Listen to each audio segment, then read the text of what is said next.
Because, as soon as I read it, I'm like, yep, dip. Like in real life, it's like, yeah, sometimes Corey be like, hey, same team, we're on the same team. It's like that on a shirt. Yes. On a shirt. How do I zoom out and see the whole picture so that I could be more intentional with my choices? Feeling like I'm going through something too long. Oh, girl. Faith is when you take the first step. Not knowing what's going to come next. What's going to come, no. You just feel foolish. Yeah. In your faith steps. Yeah. Hey, beautiful people. I'm Tina Morales. And I'm Kiera Johnson. And welcome to the Stories That Shape Us podcast, where we dive deep into the stories that have shaped who we are and who we're becoming. We are so thrilled to have you join us. We are here to engage openly in hard conversations around faith, identity, relationships, and so much more. Yes. If you want to peek into the journeys of healing and becoming, then we invite you to listen in on the conversation and leave transformed. Get ready for thought-provoking conversation, a whole lot of heart, and join us on this journey through the stories that shape us.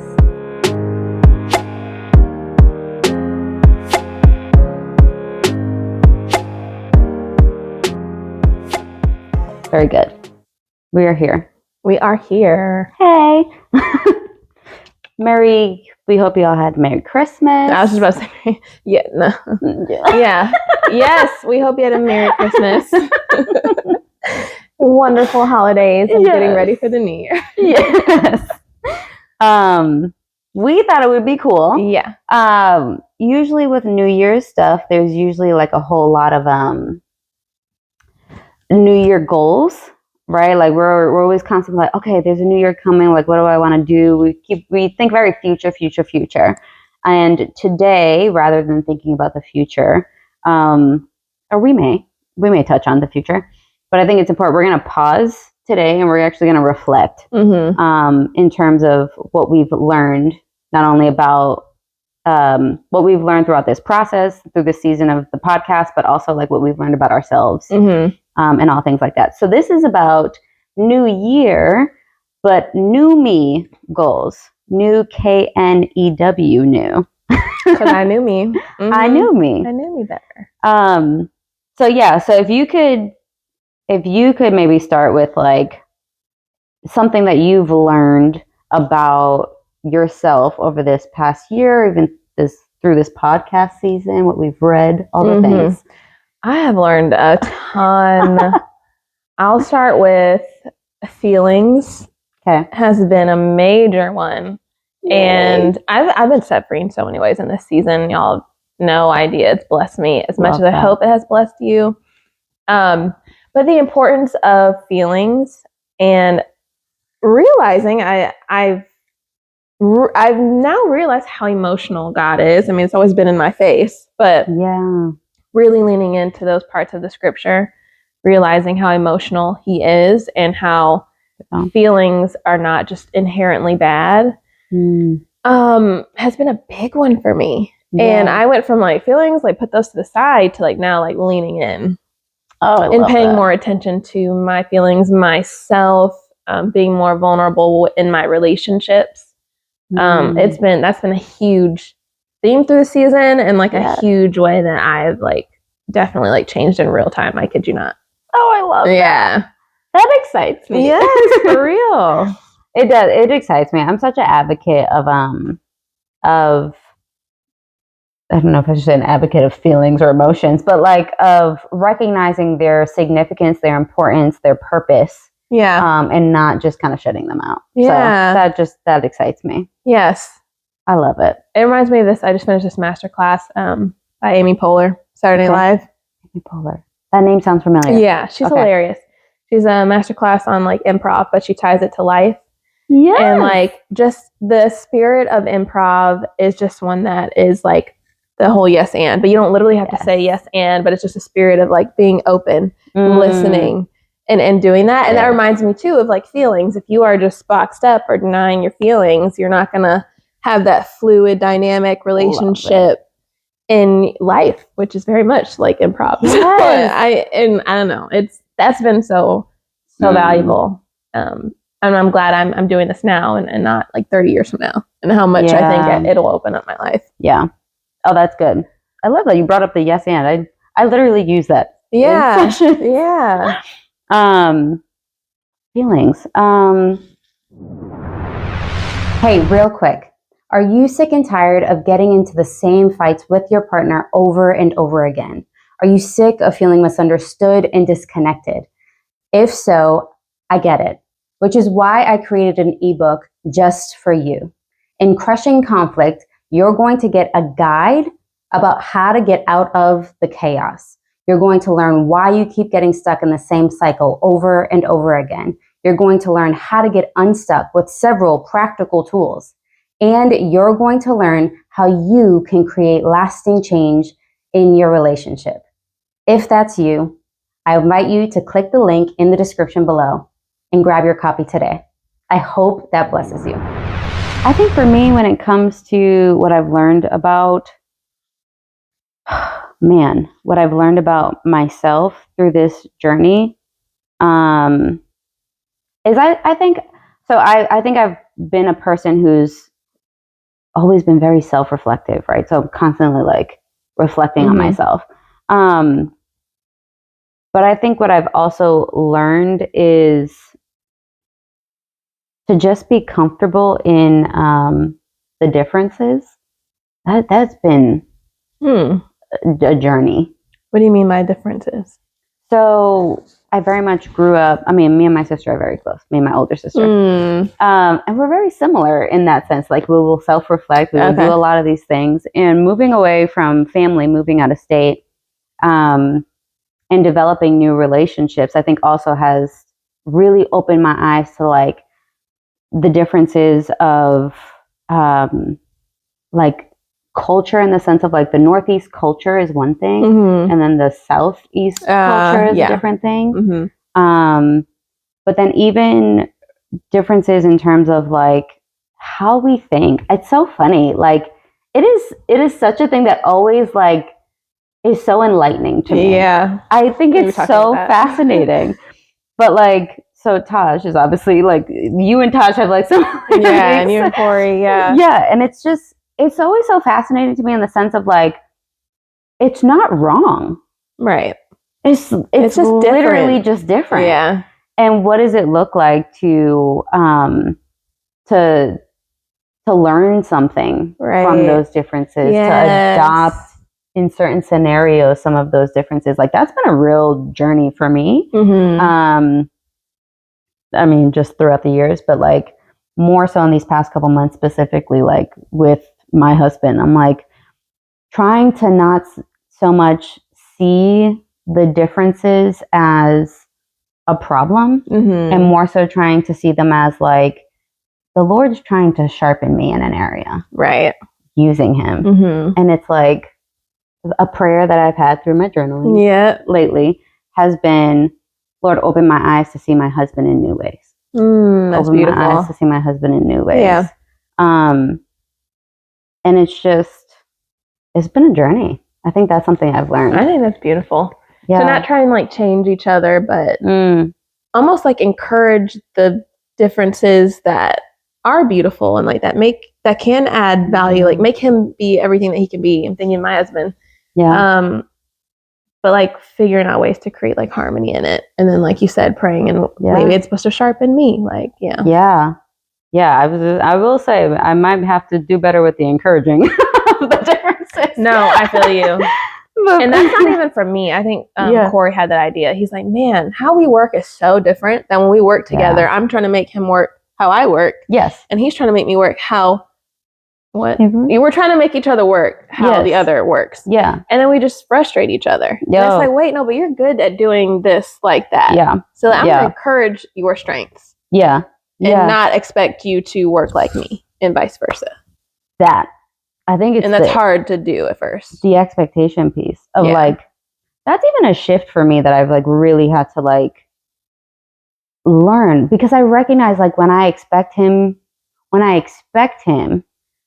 to function or think or feel the way that I do, anger. Yeah. And then when I recognize, like, no, he's not intentionally not thinking or functioning or feeling like me. He's different. Right.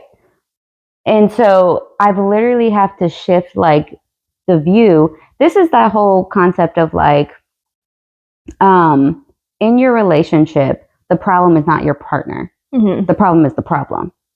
Yeah. And you and your partner are coming together to address the problem. Mm-hmm. But if you're the problem, I'm just going to be addressing you. Right. You know what I mean? Mm-hmm. So it's like, if you think a certain way, it's not that like you're not the problem. I have to be able to say like, okay, his way of thinking is different and my way of thinking is different from him. Mm-hmm. So how do we address this problem that the two of us have different ways of thinking? Yes. Versus yeah, sometimes Corey be like, hey, same team. Same team, we're on the same team. It's like, yeah, let's not like same team. Like, let's figure it out. We're together. Yeah, yeah. It's so hard. It is. Because when you do approach things differently, you feel like you're not on the same team. Yeah. But it's not true. Right. That's a good one. I think for me, that's just been like the learning curve for me is like knowing that, hey, I have these expectations for him to be more like me. Mm-hmm. And what does it look like to be differentiated? Mm-hmm. And that's a big one in marriage. You probably touch on a whole thing on that later, but yeah. Yes. Yeah. To be differentiated and for it to not be... Because you're supposed to be on one accord. Mm-hmm. A union like no other, but yet you're still, you can be your own person and like how to do that and maintain harmony. Yeah. Yes. That's a good one. Oh, yes. Differentiated, not separated. Right. That. On a shirt. Yes. On a shirt. No, that's a good one. Yeah. I think another one for me related to feelings is vulnerability. And like honesty and vulnerability more so. Because I think when you're in a practice of denying your feelings, I didn't realize how much like I'll bury and just live and I'll just do the same thing and I'm moving on because I am so, I feel like when you consider yourself like, and you want to be a high performer, you can focus on something and kind of neglect the feelings and neglect the stuff that really needs to be addressed. Yeah. This season for me has helped me realize where I do that and like start to kind of like peel back those things that I have suppressed and be more honest and vulnerable about them. Yeah. In my relationships, in my marriage, and like, I mean, it's had many benefits. Yeah. And like, we're getting to solutions quicker than had I just had it buried for a year or two. So it's definitely blessed me doing that. Yeah. Not easy, but it's been more of a blessing. Yeah. I was going to ask, like, would you say that, trying to figure out how you said it, but like noticing like where you do that, if you notice it's in different areas of life, like it's not just in one area, it's in other areas of life. Yeah. I think, I think it's probably all around, especially my closest relationships. Like I'll just avoid conflict. I'll put, my feelings to the side, thinking they're not important. I will just leave things unaddressed because I'll distract myself with work and I'll distract myself with the future state of what I want, things like that. Yeah. And I know how to do that so easy. But then it's like my relationships aren't growing. I'm not being my fullest self. I'm not being vulnerable and open. So I think it like caps at where we can go versus letting our relationship like explode. Oh, I love that. So yeah, that's honestly vulnerability. It's helped me out for sure. Yeah. Vulnerability is a constant work. Yeah. Is a constant work. And I say that for me, kind of knowing myself. I think I shared this in a previous episode, but I think the biggest thing for me that I'm learning and that I'm growing in is the vulnerability looking a little different for me. And not in terms of the sharing my feelings, because I think that is something that I do just a lot. For me, it's the vulnerability in, it's boundaries. Yeah, yep. It's boundaries. Yep. There's a vulnerability in that in terms of like, this person may not like it or whatever. And so it could impact our relationship in a negative way. So I think for me, a big growth is like just getting more comfortable with setting boundaries and if that disappoints someone, it does, and being okay with that, like navigating that internal tension and not soothing that tension between us, just to soothe the tension within me. So rather, I'm going to leave that tension between us, just kind of, if it's going to be there, because it does create an opportunity for us to have a richer relationship, because we're both working at soothing that tension versus me soothing it all the time. Right. No, that's good. That's good. That's been a big one. And throughout, like, as I just think about all the episodes, just being intentional in everything, like intentional in my relationship with God. So we've talked about how we're both reading this 1-year Bible plan. Oh, good. So good. Reading the book, the, Emotionally Healthy Spirituality, and just taking like my relationships, taking God seriously, taking my feelings seriously, just taking everything seriously and like being intentional. Like the family genogram. Yes. That's opened my mind. We did one together. Oh, a brief we one did. After I did the one on my own where I gave us 5 stars.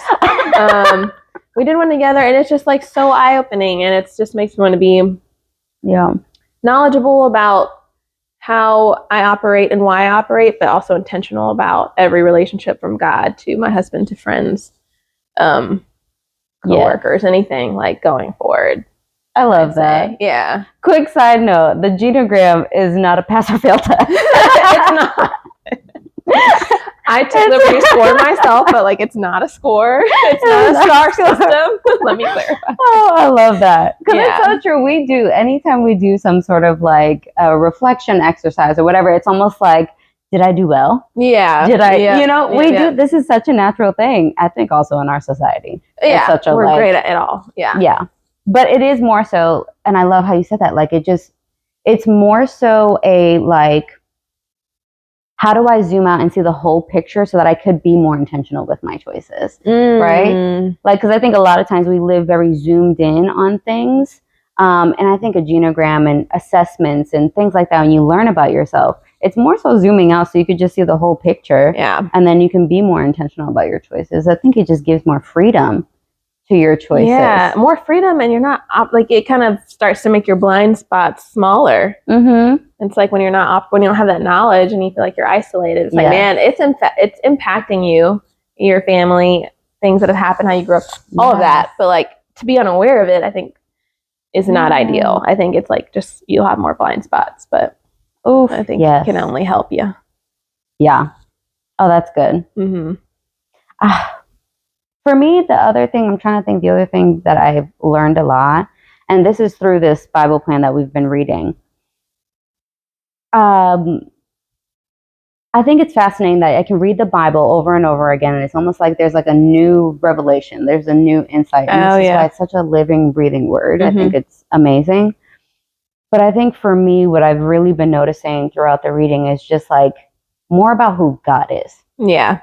I think before I would read it and be like, learning about what's for me. Yes. Same. Right? Same. Like, what do I need to take from this for me? Or like, how do I act a certain way? Or am I good? Am I more like that person because I did whatever? And I think I've really just been learning about God and his character, and literally just, I'm visual. So like the image in my mind is like, I'm like a wreck when I read some of this. Like everything is just stripped away. Learning how emotional God is, and this is oh my gosh, so good. Learning how emotional God is, how expressive he is. Oh yeah, with his emotions. We're currently in Micah and Matthew. Micah, trill. God literally is so expressive with all of them. Like in Micah, it's like all of his anger and his like deep disappointment in his people. Like, how could you, and why are you doing this after all I've done for you? It's like that's like the posture of what I'm getting from God. Yeah. And yet in that, then you go to Matthew. Right. And God is there as Jesus. And you still get that emotional expression, and it's just deep compassion. Deep compassion. My heart is broken for you, and you're so lost. And I literally have so much sorrow and grief because of how lost you are. And I just want to bring you back. And it just fascinates me that like we have a God who can feel the complexity and the entirety of like all these different emotions, and what continues to drive him is his love for us. Yes. Even in Micah, like after the like just anger, you could feel the flames as you read, there's still hope for redemption throughout those scriptures. And just like, but when you come back and the sparing of lives, and it's just it's beautiful. He's love. And so love it. Oh my gosh. Even with all those emotions, he's still love. Yeah. And that's through the Old Testament and the New Testament. Right. I was going to say, I think at the end of Micah, he says something like, I'm going to send you off to this far place. And that's where you're going to experience all of this, whatever, this separation, this is the consequence of your actions. And yet don't worry, because that's where I'm going to rescue you. Yeah. Like what? He can't help himself. Right. Like he's so eager. Yeah. So eager to show us his unfailing love.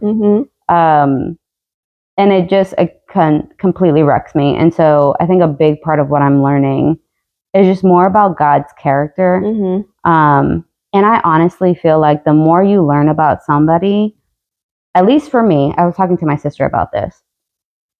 The more I learn about you, the more I know about your character, the easier it is for me to trust you. Because if someone's telling me to do something, right, but I don't know you, I don't know your heart, I don't know your motives, I don't know your character, I'm like, I got 20 questions. Yeah, ain't no trust. It's like, no trust. Yeah.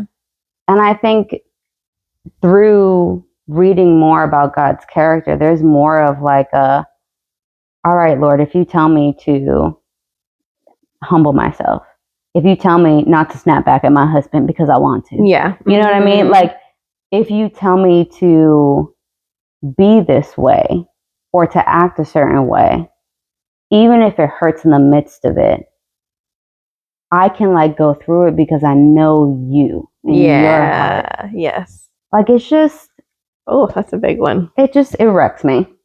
That's a big one. That reminds me, like, I'm so okay, especially this year, like times of big transformation, like becoming a mom, things like that. Like, I've been so okay with the process of things. And leaving God, giving God, letting my burdens rest on him, letting my desire for certain outcomes, letting that rest with him, just being okay with imperfection, process. I've definitely grown in that this year. Yeah. Imperfection and process. Giving myself grace, working through things, not being so caught up in, and we talked about this like throughout the season, but like results, being freed from that.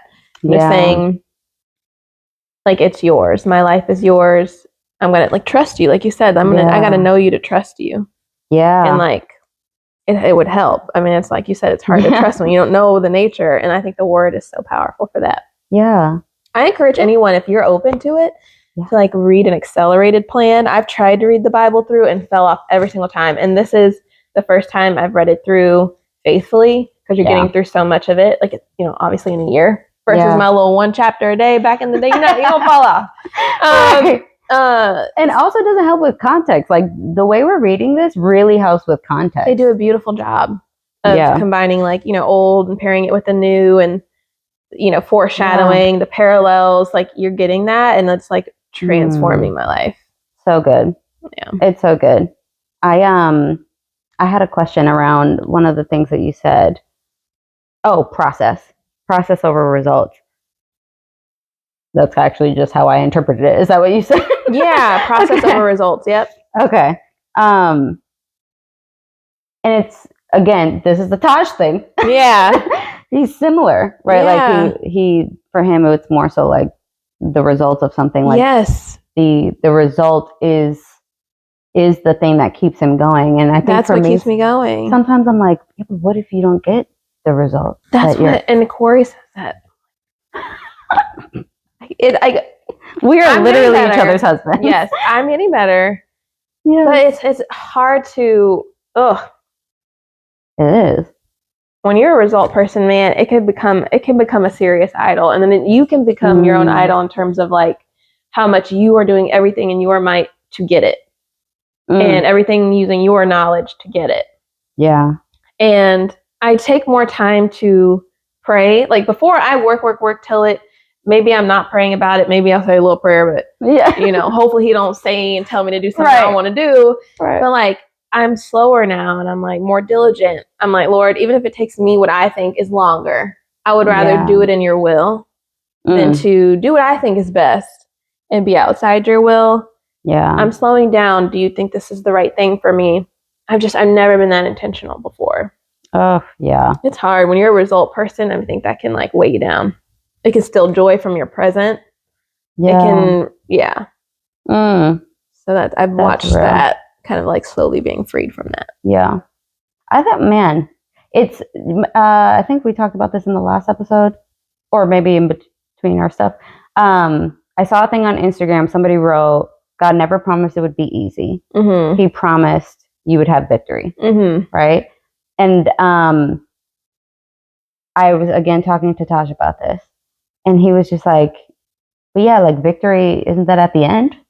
So it's like you go all this time without the victory. And I'm like, if that's one way to look at it. Yeah. But I'm like, I think there's something really, really powerful about like, this is why I think us pausing and reflecting is so important, because we can see victories throughout the way. You can. Like, if we wait till this expected or like thought up end, like whenever that is, like we'll constantly be missing the victories along the way. I think we'll miss his blessings. Like we'll miss, not that we aren't blessed, but we'll miss the acknowledgement of it. We'll miss the miracle where it was. We'll miss like so much, because we're only seeing things how we want to see them versus like, God, what does that look like to you? His timing is perfect. And it never lines up with my timing. Never. Ever. But me being okay with that and saying, but you know best. Yeah. Like you exist in all time. Yeah. That I think the concept of time is probably one of the harder things. It's so hard. Oh man. Yeah. It's so hard. One of the harder things. Yeah. And I think that's something that I know that I struggle with, is feeling like I'm going through something too long. Oh, girl. And that's honestly been like a growing, a renewing of just like really recognizing like, and I think I have been clinging to that word for real, because I've come to the end of myself many times over the past year, where it's like I don't have the answer. I don't know. And I very much have rested on the fact that like I got many answers. I got a lot. But I don't have all of them. Right. Right. And so it's almost like God puts me in these situations where he's just like, okay, well, you don't have to answer for this one. So it's like, what does it look like to like really cling to him, even when I think I have the answer? Right. And like, Lord, your timing. And I think that's why I've been getting back into my journaling, and I've been getting back into some of these things. I'm like, day after day after day, writing this so that I can see God work. Like it's my way of, I need to see him. I need to, in the midst of all of it. Yeah. So it's been a process. I think it's the refining that happens. It really is about like everyone's just about the journey. I used to hate that. Like whatever. Let's get your journey. Yeah. But it actually is. Yeah. It's about the refining. Yeah. So I just appreciate just getting my joy back from not being so caught up in that, in the timing and results of things. That's a whole bar. Hold on. Yeah. Getting your joy back sounds like from letting go. Yeah. Yikes. Letting go. Y'all, that's a bar. Let go of the results, surrender in a way, and get your joy back. Yeah. Yeah, that's a big one. For real. Yeah. Like, for real. What else would you say that you've learned about, it sounds like you've already touched on the feelings. Yeah. On how you function in certain areas. What would you say that you've learned about your faith throughout this process? Or like through the scriptures and things like that? Yeah. What have I learned about my faith? I would say that kind of tying to those results, like having faith not in circumstances, but like in Him. So instead of me, and not saying that you can't have faith in a thing, but in my own walk, instead of me saying like, I have faith that this is going to happen when, I more am thinking like, I believe that God has a good plan for me and that He will use my life for good. It's just kind of opened up to where like I look at Him way more than I look for a thing or a person. I think has been a major walk for me that I've walked through this year. It's like, I'm looking at you. I'm like, I believe in you. I believe you're good. Even though this world is moving a mile a minute, there's a new thing every day. I want to know the next right thing to do, but I believe that you'll direct me. I believe when I wake up and I give you my life that day and I ask you to cover me, I believe that you will direct my steps.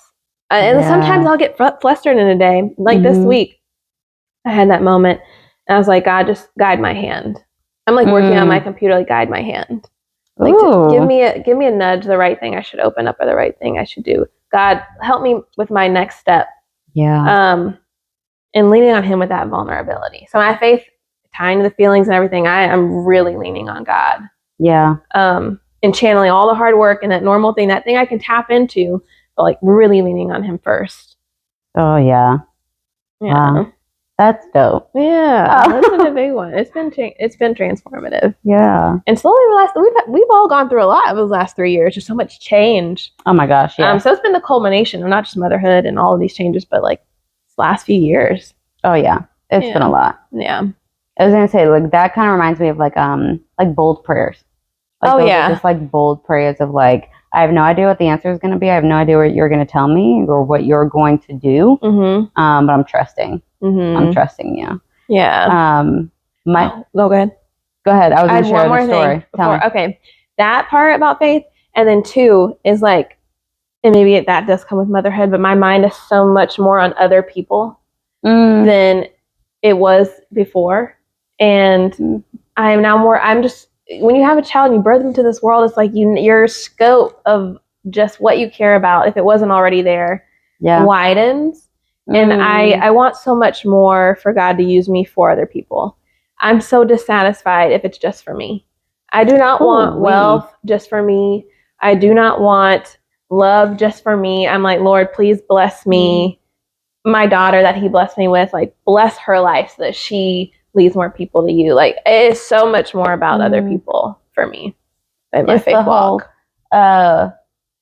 Love others as yourself type piece is what, like yep. That's my second thing. Oh, I love that. I think it's so fascinating again just how God works. Yeah. But like the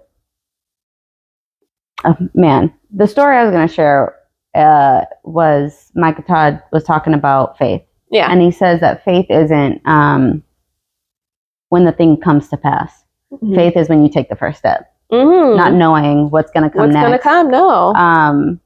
And he calls it like faith is like when you obey His word, right? Like when God says to do something and you're like, okay, I'm going to go do it. He talks about like with relationship goes the book.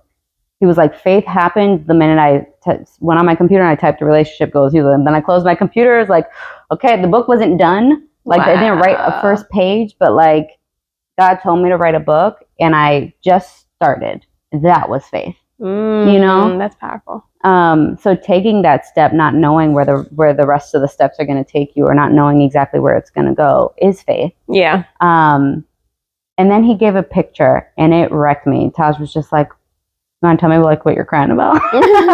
But it was the story of Naaman. Naaman in the Bible during the Kings, I think it was in Kings. I think he had leprosy and he goes to this Elisha, the prophet. Oh, he was told to just dip 7 times in the Jordan to cleanse yourself, and he got upset because he's like, I came out like that's that what was you're a telling me basic to do. instruction. Yeah, like you give me this basic instruction to heal, and like it's not this like grand magical thing. Like you expect what God's gonna do in your life to be this big thing. And then he gave the picture, and Mike Todd literally dunked himself in water 7 times. But the way he did it wrecked me, and I think I started bawling because it's like he dunked himself the first time, and then he sits up there like, okay, this is stupid. I can imagine. I look like you just feel foolish. Yeah. In your faith steps. Yeah. Oh, and I just like, I was broken because like, I'm like, man, sometimes in this faith walk, there are seasons where I've been obedient. And I'm like, Lord, say it again. I'm going to do this. I'm going to do it. But like, I feel stupid. Say it again. Like, girl. It's just like, I don't see the promise happening yet. Yeah. But I'm walking in it. And as I'm walking in it. So good. You know, like. So good. I feel foolish. People probably think I'm crazy. Yeah. And like people's perception of me. Right. Right. And it just wrecks me because it's like, but God asks you to do something and you just keep going. You keep trying. You keep doing.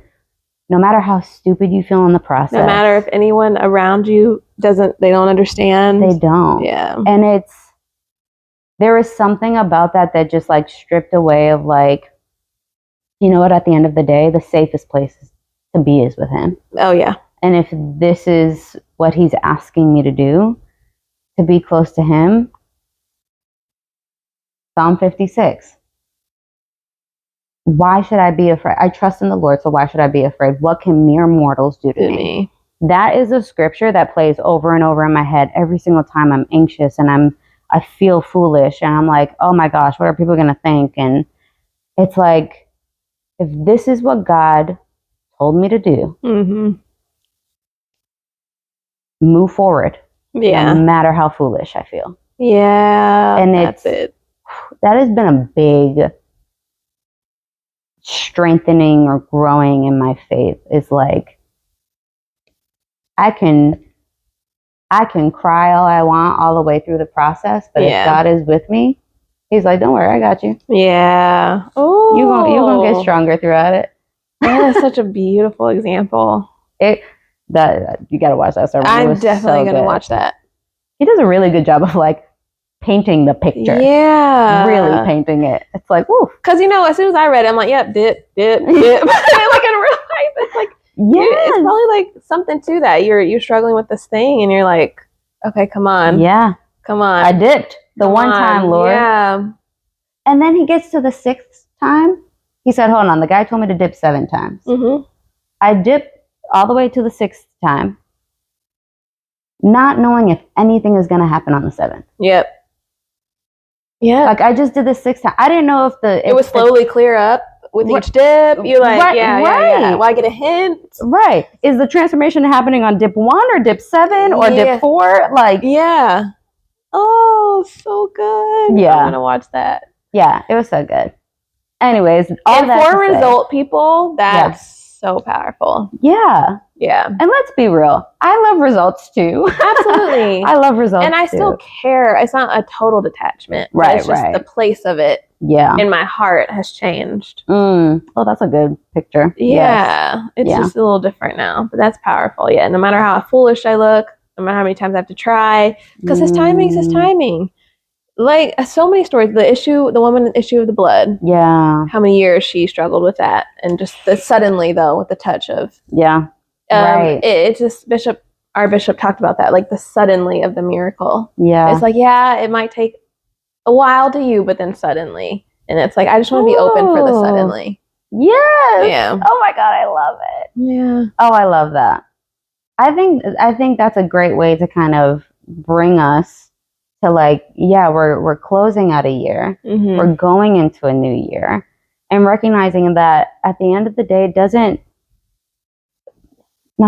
matter, but like God's timing is God's timing, right? Yes. And if He's told you to do something, you do it based off of when He tells you, right? And regardless if you feel like you accomplished all your goals this year, regardless of like all the goals that you want to give to yourself next year, like I think there's something really, really powerful in saying, you know what, Lord, like show me the well done of my faith steps. Yes. Show me the victory in those small moments, whether it looks like how I want it to look. Show me the victory along the way. Yeah. Yeah. I think that's just something to reflect on. I agree. That's beautiful. You got me pumped up. Yes. Anything that you want to leave? Anything you would kind of close out with?